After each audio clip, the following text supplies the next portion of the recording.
morning, Lake Run. It's Mr. Elliott again. So we're going to be starting the evaporation today.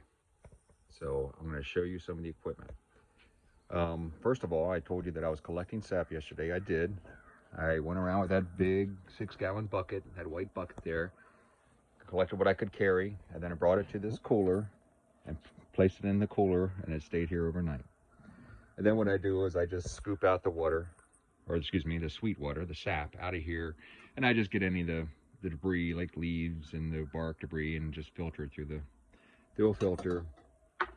And now what we're going to do, I'll show you my evaporator. So we're going to heat the sap up. I put about 3 gallons of sap here in this evaporator. And then this is a sap warming tray. So as this sap begins to boil and reduce, and all the water starts to evaporate off, the sugars are going to stay here. We don't evaporate sugar, we only evaporate the water that's in the sap. This will feed warm sap into this tray. And that's important because we want to maintain a very hot flame. We always want to keep the evaporator boiling. So if I were to pour a lot of cold sap into the evaporator, it would kill the boil, and it'd take a while for it to boil back up.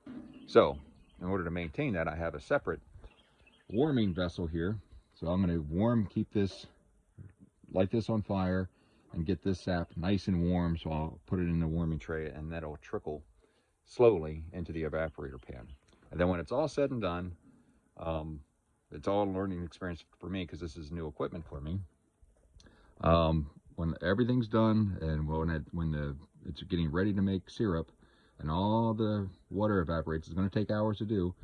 This is where I will drain the syrup. Then I'll probably take it inside the kitchen and finish it into nice clean maple syrup to put into jars. I think that's it. So what I'll do is I'll do another video where you can see the boil. Okay?